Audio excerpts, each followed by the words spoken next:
Hi everyone, welcome to my channel. ఈరోజు మనం గోంగూర నిల్వ పచ్చడి పెట్టుకుందామండి. ముందుగా ఏం చేయాలో చూపిస్తాను. గోంగూర కడిగి ఆరబెట్టేసానండి, చూసారు కదా. ఇప్పుడు అంతా ఒక రోజంతా ఆరబెట్టుకున్నా పర్వాలేదు, ఇట్లా వడబడిపోవాలి. ఆకంతా తేమ ఎక్కడ ఉండకూడదు. ఫ్యాన్ కింద పెట్టండి, ఎండలో పెట్టద్దు. ఇలాగా వడబడిన తర్వాత ఇప్పుడు దీన్ని చిన్నగా కట్ చేసుకుందాం. మళ్ళీ నేను 1 కేజీ గోంగూరకి మీకు కొలతలు చెప్తానండి. గోంగూర కేజీ తీసుకున్నాను. ఒక 1/2 కేజీ చింతపండు, 1/2 కేజీ ఉప్పు, 1/2 కేజీ ఎండుమిర్చి తీసుకోవాలండి. ఇప్పుడు కొలతలు అయితే ఇవి. ఎలా చేయాలో చూపిస్తాను. ఇప్పుడు ఈ గోంగూర అంతా బాగా సన్నగా తరగాలి.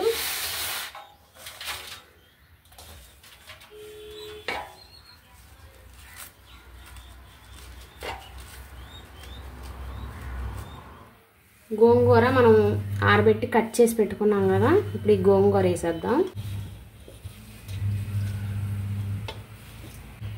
నేను కేజీ గోంగూర 2 సార్లుగా వేయించుకుంటున్నాను. ఈ గోంగూరలో కొంచెం నూనె వేసుకుంటున్నాను.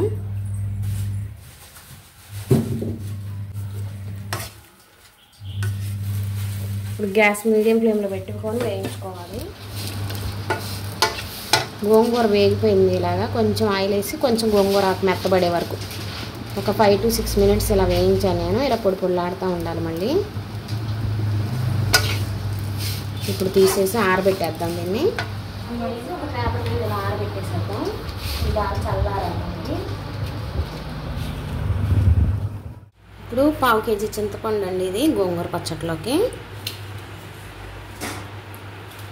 1 గ్లాస్ నీళ్ళు పోసి కొంచెం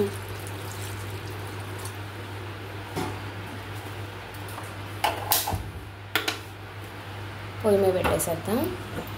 కొంచెం నీళ్లు వేడైతే చాలు. ఇదేం ఉడికే పని లేదు. కొంచెం ఒక 5 minutes 10 minutes లోపు ఇలా వేడి నీళ్ళలో కొంచెం ఉంచితే నానిపోతుంది. మనం రుబ్బేటప్పుడు ఈజీగా ఉంటుంది మనకి. 5 minutes అయిపోయిందండి. గ్యాస్ ఆఫ్ చేసేద్దాం. ఇది పక్కన పెట్టేసేద్దాం. ఇది చల్లారాలి బాగా.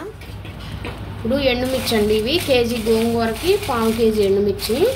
ఇవి వేయించుకుందాం.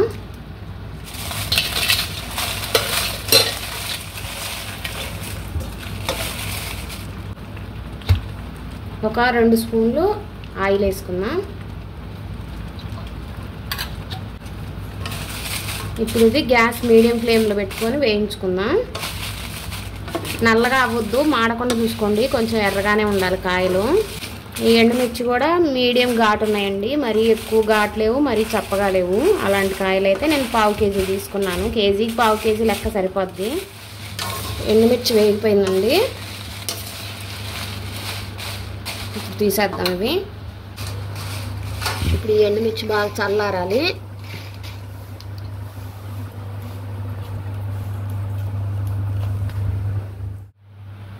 గోంగూర పచ్చట్లోకండి ఒక 1/2 లీటర్ కొంచెం ఎక్కువ నీళ్లు మరగబెట్టి పక్కన పెట్టేసుకుందాం. గోరువెచ్చగా అయితే చాలు. ఇప్పుడు ఎండుమిర్చి బాగా చల్లారాయి. ఇప్పుడు మిక్సీ పట్టుకోవాలి. మిక్సీ జార్లో వేసుకున్నాం. ఉప్పండి గ్లాస్ తోటి 1 గ్లాస్ వేసి 1 గ్లాస్కి ఒక కొంచెం తక్కువ 3/4 గ్లాసు. 1 గ్లాస్ వేసి ఇంకో గ్లాస్తో 3/4 గ్లాస్ వేయాలి. అయితే మిరపకాయల్లో మనం 2 సార్లుగా 3 సార్లుగా పట్టుకోవాలి కాబట్టి కొంచెం కొంచెం ఉప్పు వేసి మిక్సీ పట్టుకుందాం మెత్తగా. మీకు గ్రామ్స్లో చెప్పాలంటే 450 grams అయితే ఉప్పు సరిపోద్ది. ఇది మెత్తగా మిక్సీ పట్టి చూపిస్తాను మీకు. మిరపకాయలు ఇలా మిక్సీ పట్టిస్తాను కొంచెం ఉప్పు వేసి ఇలా మెత్తగా. ఇప్పుడు చింతపండు ఆల్రెడీ మనం వేడి నీళ్ళలో వేసి కొంచెంసేపు కూడా 5 నిమిషాలు గ్యాస్ మీద నుంచి తీసాం కదా. ఇది నానిపోయింది బాగా. కొంచెం వేడి నీళ్ళు ఎక్స్ట్రా మరగబెట్టి బాగా చల్లార్చి పక్కన పెట్టేసుకోవాలి. ఒకవేళ మీకు గోంగూర రుబ్బుకునేటప్పుడు పచ్చడి ఏమైనా గట్టిగా ఉంటే మామూలు చల్లటి నీళ్ళు పోస్తే పచ్చడి పాడవుతుంది. అందుకని గోరువెచ్చటి నీళ్ళు పెట్టుకొని మళ్ళీ చల్లారబెట్టి పక్కన పెట్టుకోవాలి. గోంగూర వేయించుకొని పక్కన పెట్టేసుకున్నాము. ఇది చల్లగా ఆరిపోయింది. వెల్లుల్లిపాయలు ఒక 1/2 కేజీ వెల్లుల్లిపాయలు ఇలా ముద్దగా మిక్సీ పట్టేసి పక్కన పెట్టాను. మెంతులు వేయించి 50 గ్రాముల మెంతులు వేయించి పొడి చేసి పక్కన పెట్టేసుకున్నాను. ఉప్పు ఆల్రెడీ మనం ఇందాక 1 గ్లాస్ ఉప్పు పోసాం కదా. ఇంకో 3/4 గ్లాస్ ఉప్పు మళ్ళీ మనం రుబ్బేటప్పుడు గోంగూర రుబ్బేటప్పుడు వేసుకోవాలి. ఇది కూడా పక్కన పెట్టేసుకుందాం. ఒక స్పూన్నర పసుపు వేసుకోవాలి. ఇప్పుడు ఎలా రుబ్బాలో చూపిస్తానండి. మనం ఇట్లా నానబెట్టుకున్న చింతపండు వేసేద్దాం ముందు గ్రైండర్లో. చింతపండులో పిక్కలేమి లేకుండా చూసుకోండి. చింతపండు బాగా ఇలా మెదిగిపోయింది. ఇప్పుడు మనం మిక్సీ బట్టి ఉంచుకున్న కారం ఉంది కదా, ఇది వేసేద్దాం.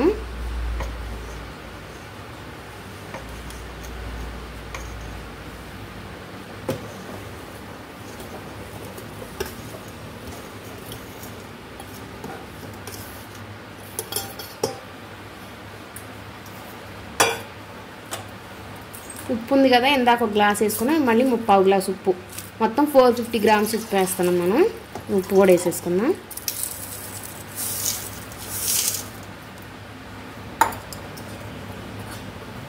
కాచి చల్లార్చిన వాటర్ ఉన్నాయి కదా, ఇవి కూడా కొంచెం వేసుకుందాం.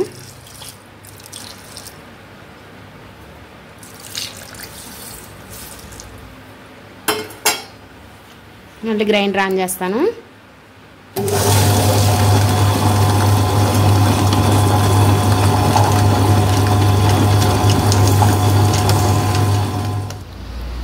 కారం, ఉప్పు, చింతపండు బాగా మెత్తగా మెదిగిపోయాయి.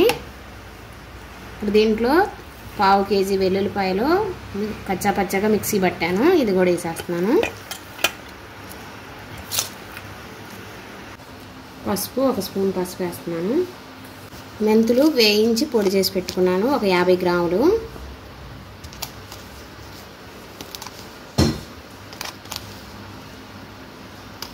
ఇందాక రుబ్బేటప్పుడే కాచి చల్లార్చి నీళ్ళు ఉన్నాయి కదా, ఇవి కొన్ని పోసుకున్నాను.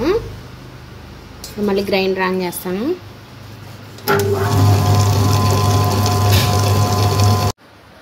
మనం అన్నీ వేస్తాం, అన్నీ అయిపోయిందండి వేయడం. ఇప్పుడు గోంగూర ఉంది, గోంగూర కొంచెం కొంచెం వేసుకుంటూ రుబ్బుకోవాలి, మొత్తం ఒకేసారి వేయద్దు, మళ్ళీ గ్రైండర్ తిరగదు.